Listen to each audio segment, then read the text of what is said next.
13 जून को इजराइल के हमले के बाद जब ईरान ने इजराइल पर मिसाइल बरसाई तो पूरी दुनिया हैरान थी। ईरान मिसाइल अटैक का हर रिकॉर्ड तोड़ रहा था।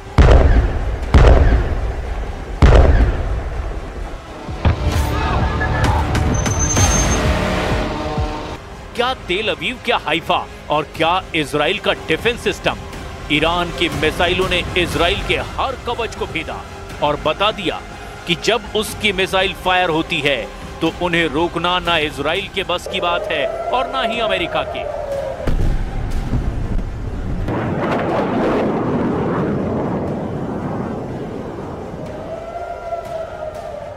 बारह दिन तक ईरान के गुस्से को पूरी दुनिया ने देखा और अब इन्हीं हमलों से सीखते हुए ईरान ने एक बड़ा ऐलान किया है।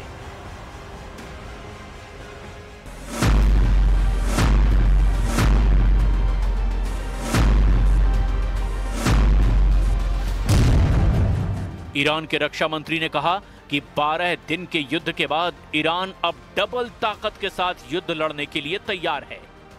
अजीज नासिरजादेह के मुताबिक ईरान की मिसाइल पावर 2 गुना बढ़ा दी गई है। ईरान को लेकर बड़ी खबर इजराइल के मीडिया में भी छप रही है। खबर यह है कि ईरान ने अब दूसरे देशों में हथियार की फैक्ट्री बनानी शुरू कर दी है।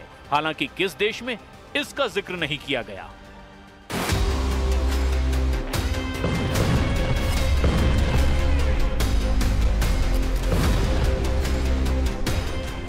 ऐसा इसीलिए क्योंकि 13 जून को जब इजराइल ने ईरान पर हमले से युद्ध की शुरुआत की तब इजराइल की एयरफोर्स ने ईरान के कई हथियार फैक्ट्रियों को टारगेट किया।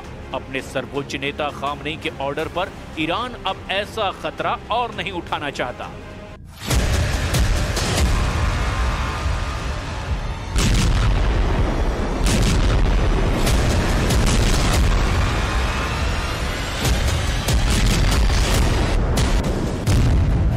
सवाल ये उठ रहा है कि अगस्त के आखिर या फिर सितंबर की शुरुआत में ईरान इजराइल की टक्कर फिर शुरू हो सकती है। एक तरफ नेतन्याहू गाजा पर चढ़ाई करने जा रहे हैं तो दूसरी तरफ ईरान खुद को नए युद्ध के लिए तैयार कर चुका है। ईरान के रक्षा मंत्री अजीज नासिरजादेह ने कहा कि अब ईरान के पास और घातक मिसाइल आ चुकी है। अगर इजराइल ने फिर हमला किया तो नई मिसाइल इस्तेमाल की जाएंगी।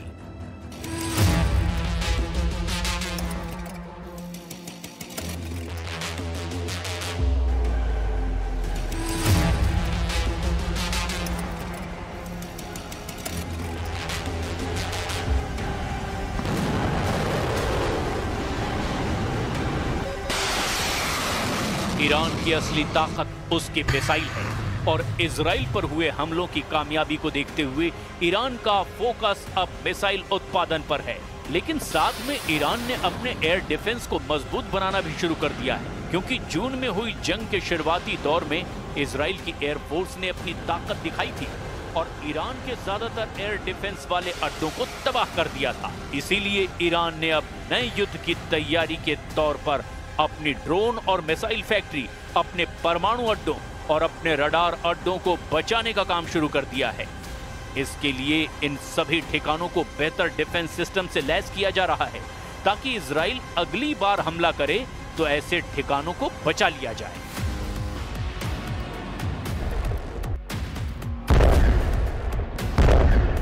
अमेरिका और इजराइल ने स्टेल्थ विमानों का इस्तेमाल करके ईरान के कई ठिकानों को तबाह करने का दावा किया था। इसमें ईरान का फोर्दो परमाणु अड्डा भी था, लेकिन अब अमेरिका के दावे को एक जनरल ने पलीता लगा दिया है। अमेरिका ने DIA यानी डिफेंस इंटेलिजेंस एजेंसी के प्रमुख लेफ्टिनेंट जनरल जेफ्री क्रूज को बर्खास्त कर दिया है।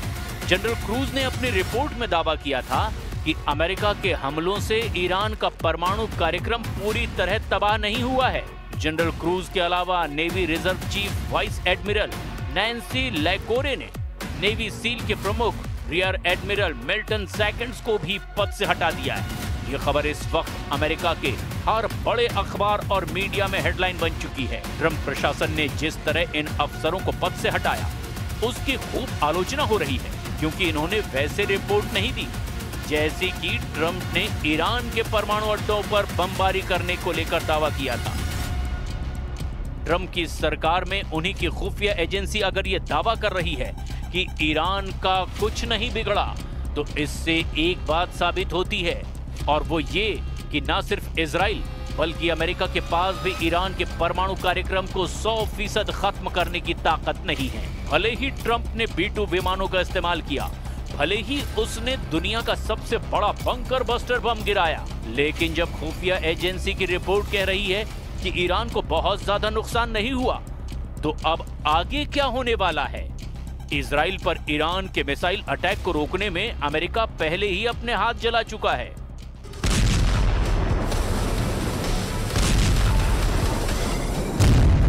रिपोर्ट है कि इजराइल को ईरान से बचाने के लिए अमेरिका ने जब अपना सबसे बेहतरीन मिसाइल डिफेंस सिस्टम थाड एक्टिव किया, तो ईरान की मिसाइलों को रोकने में थाड का 20% मिसाइल स्टॉक खत्म हो गया। यानी अमेरिका ने जिस मिसाइल डिफेंस सिस्टम को रूस और चीन से बचने के लिए तैयार किया, उसकी 20% मिसाइल तो सिर्फ ईरान को रोकने में इस्तेमाल करनी पड़ी।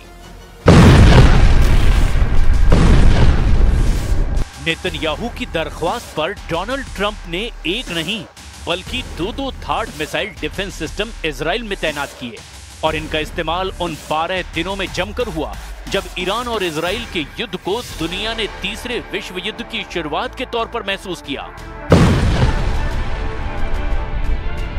थाड यानी terminal high altitude area defence, ये मिसाइल इंटरसेप्टर यानी मिसाइल रोकने वाला डिफेंस सिस्टम अमेरिका की कंपनी लॉकहीड मार्टिन ने बनाया है।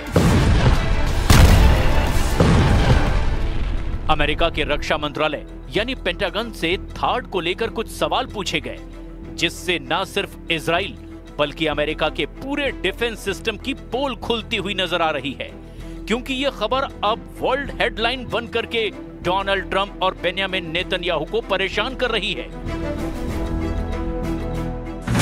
हर जगह छप चुका है कि ईरान की आधुनिक बैलिस्टिक मिसाइलों को रोकने में अमेरिका के थाड सिस्टम को बड़ा झटका लगा है।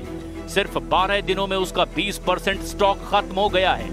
अब अमेरिका को अपना स्टॉक भरने में 8 साल का वक्त लग सकता है। थाड के इस मिसाइल इंटरसेप्टर की कीमत 106 करोड़ रुपए बताई जाती है। 2024 में अमेरिकी सेना को सिर्फ 11 थाड इंटरसेप्टर मिले थे। 2025 के अंत तक अमेरिका को 12 और थाड इंटरसेप्टर मिलने की उम्मीद है, जबकि 2026 में अमेरिका थाड के लिए 25 से 37 नई मिसाइल बना पाएगा। इसकी लागत बहुत ज्यादा है। थाड के एक मिसाइल इंटरसेप्टर की कीमत 106 करोड़ रुपए बताई जाती है। यह खबर अमेरिका से लेकर इजराइल और यूरोप से लेकर ईरान और चीन की मीडिया में हेडलाइन बन चुकी है। जाहिर है इस खबर ने पेंटागन में हड़कंप मचा दिया है। 12 दिन के युद्ध के दौरान ही अमेरिका ने थाड की इतनी मिसाइल जाया कर दी, जिसके उत्पादन करने में उसे कई साल लग जाएंगे। इन 12 दिनों में युद्ध में ईरान ने इजराइल के ऊपर करीब 600 मिसाइल दागी थी, और उनमें से 50 से 60 मिसाइलें इजराइल में गिरने में कामयाब भी रही। ईरान ने बार बार दावा किया कि उसके हमलों को रोकने में इजराइल पूरी तरह फेल साबित हुआ है, और वो इसीलिए भी क्योंकि तेल अवीव और हाइफा से आई तस्वीरों ने बताया कि ईरान ने जहां टारगेट सेट किया वहां पर उसकी मिसाइल गिरी। एक साथ इतने मिसाइलों का सामना करके दुनिया का कोई भी एयर डिफेंस सिस्टम या मिसाइल डिफेंस सिस्टम क्यों ना हो, वो घुटने के बल बैठने पर मजबूर हो जाएगा। और इजराइल में यही हुआ। ईरान ने 12 दिनों के युद्ध के दौरान बार बार बताया कि उसकी मिसाइल पावर को हल्के में ना लिया जाए। थाड को लेकर अमेरिका में जो रिपोर्ट आई, उस रिपोर्ट में बताया गया कि युद्ध से पहले अमेरिका के पास थाड की 650 मिसाइलों का स्टॉक था, लेकिन इजराइल और ईरान की जंग के दौरान उसको 150 से ज्यादा मिसाइलें फायर करनी पड़ी। रिपोर्ट में यह भी बताया गया कि ईरान ने जब कतर में अमेरिका के मिलिट्री अड्डे पर मिसाइल दागी, तब अमेरिका को अपनी 30 पैट्रियट मिसाइलों को लॉन्च करना पड़ा ताकि वो ईरान के हमलों को नाकाम कर दे, लेकिन उसमें भी वो पूरी तरह कामयाब नहीं हो पाया। रिपोर्ट के मुताबिक अमेरिका के थाड मिसाइल डिफेंस सिस्टम ने इजराइल के एरो 2 और एरो 3 इंटरसेप्टर के साथ में ईरान की 574 मिसाइलों में से 201 को तबाह किया, बाकी मिसाइलों को दूसरे डिफेंस सिस्टम ने नष्ट किया।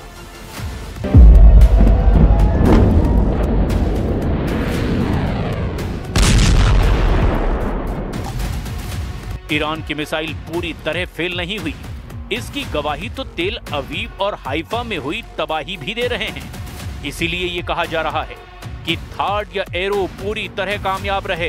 ये सरासर गलत है, क्योंकि तेल अवीव के बीचों बीच ईरान की मिसाइल गिरी है, जबकि ईरान का दावा है कि उसने इजराइल के सीक्रेट अड्डे नेवातीम एयरबेस को भी टारगेट बनाया। यहां पहले से ही थार्ड मिसाइल डिफेंस सिस्टम तैनात था।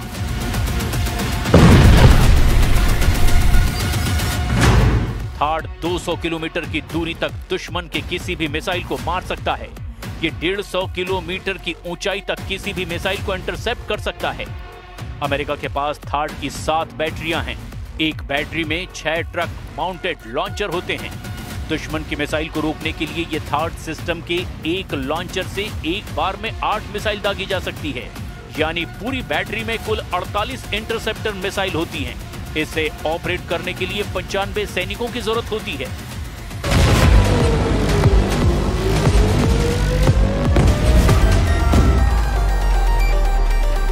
इजराइल में ऐसे 2-2 सिस्टम तैनात रहे, लेकिन क्या ये काफी साबित हुए? बिल्कुल नहीं। हाइफा और तेल अवीव में गिरती हुई मिसाइलों ने बताया कि ईरान एक बार में सैकड़ों मिसाइल फायर करने की ताकत रखता है और उनको रोकना ना इजराइल के बस की बात है और ना ही अमेरिका इसमें 100% कामयाब रहा।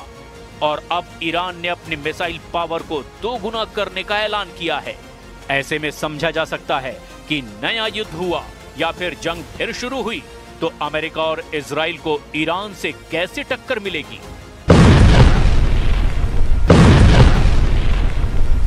गाजा में अपने 60,000 सैनिकों को लेकर आगे बढ़ रहे नेतन्याहू को अब ईरान से नई चुनौती मिलती नजर आ रही है। लेकिन ईरान ने जो वीडियो जारी किया है उसके टारगेट पर अमेरिका हो सकता है। ईरान ने अपने युद्धाभ्यास का वीडियो जारी किया है। ये इजराइल के साथ साथ अमेरिका को धमकी है। जून के महीने में इजराइल से युद्ध के बाद ईरान की सेना ने अपना युद्धाभ्यास किया है। फारस की खाड़ी में ईरान ने अपनी क्रूज मिसाइल और ड्रोन वाली पावर दिखाई है।